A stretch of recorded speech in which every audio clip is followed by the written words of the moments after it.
Well, we made it to day 4 of the winter meetings. The end is near.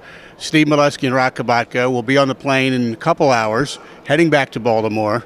So that's good news. It's been active for the Orioles. They're going to leave with just one player, but there's been a lot of talks, the Chris Davis discussions.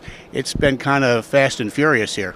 It's almost over. It's almost over. Let's hug it out. Seriously. Yes, it does feel like there was more activity than there actually was if you look at, like you said, they're bringing back one player, and it's a Rule 5 guy. And in past years, I know last winter, the blog blew up, Twitter blew up. They didn't do anything. It was a waste of time. And I feel like you're leaving here like they were busier. They were more aggressive. They just right now got the Rule 5 pick, maybe in part because of the agreement with Darren O'Day. That probably helped.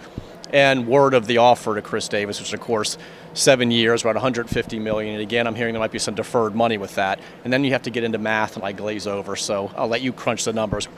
But still, and very aggressive in offers they're trying to make to other players. And you've heard them all. They've met with Justin Upton's agent. They like Alex Gordon. They like Denard Span. They like Pedro Alvarez. Boris clients, by the way, a few of those in there. Yeah. And they're looking for starting pitching.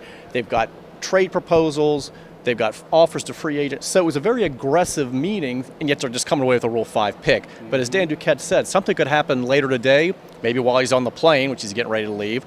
It could be tonight, so to keep your phone handy. It could be tomorrow, weekend, next week. But they feel like, I know it's the expression for the GM meetings, they laid the groundwork. They felt like they really made some progress here. So it felt like it was an aggressive winter meetings despite a Rule 5 guy. Some additions are coming. Exactly what date and time, we don't know that, but they're not here this very minute as we tape this midday Thursday before we leave Nashville. But reports today, the Orioles upped the offer, the Orioles pulled the offer. There's all kinds of wording, semantics. People are going crazy about it. What's the latest at this minute? Rumors at the winter meetings, that never happens. I'm stunned. It's my stunned face. Here's the deal. The offer hasn't changed. It's 7 years, around $150 million. It was never increased. It's that same offer. Now, as far as it being off the table, and I've talked to various people about this, the offer is there if, let's say in the next 5 or 10 minutes, for example, they get a call from Scott Boras that we want that offer. The Orioles aren't going to say, nope, sorry, deadline passed, you can't have it. They can get it, and it could be tomorrow if that money is still there. But the Orioles aren't holding it for Chris Davis. So they're trying to make other moves. And if they have to dip into that money and significantly for the players they're talking to and looking at, then that money's not there, and that's it for Chris Davis. So I think that's basically the approach that they're using with him with Scott Boras. Hey, want him back, but you better make a decision real fast because we're going in other directions, and someone could react any second and go ahead and take the bait, and then that's it. But I mean, again, it's not completely off the table where the Orioles have walked away from Chris Davis. Yeah.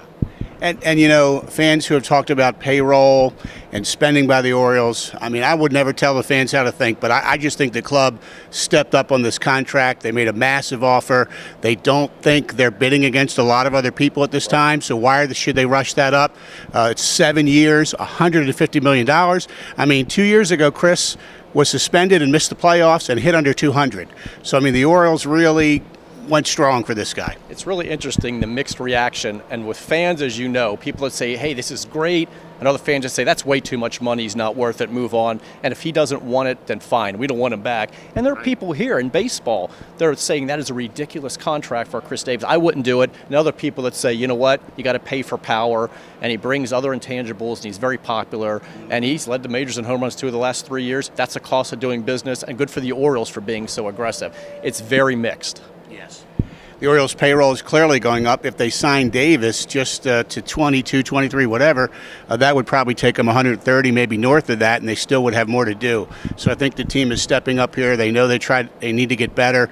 I think they are not happy, obviously, with 81 wins. They're not happy with the criticism from last winter as well. I think there's a little bit more of a push. We've got to be more aggressive. Don't make a move for the sake of making a move. But they've got to do better. 81 and 81. We would have been thrilled about that a few years ago. Not anymore, which is a good thing. The bar's been raised so high. So I think they've been much more aggressive in their meetings. And I was trying to get that sense from Scott Boras yesterday. I asked him that. Do you find they're being more aggressive in their dealings with you over Chris than they have with other clients, and you kind of, it's hard to say, but clearly they have been, because who's the highest paid player in franchise history, the biggest contract they gave, right?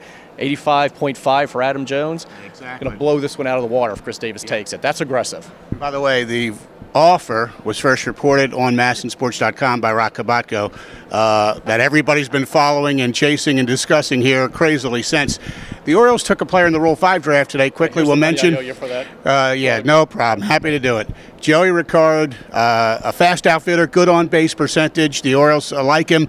We'll see if he can make the team and stick. We know they like to make Rule 5 picks. He had a very good Dominican season that helped the Orioles select this kid. So we'll see what happens. But we'll see everybody at FanFest Saturday, right? It's right around the corner. Quickly. And maybe someone's going to come out from the curtain and go, surprise, and there'll be a new addition. We'll see. Could be a right-handed relief pitcher. I don't know. We'll just see.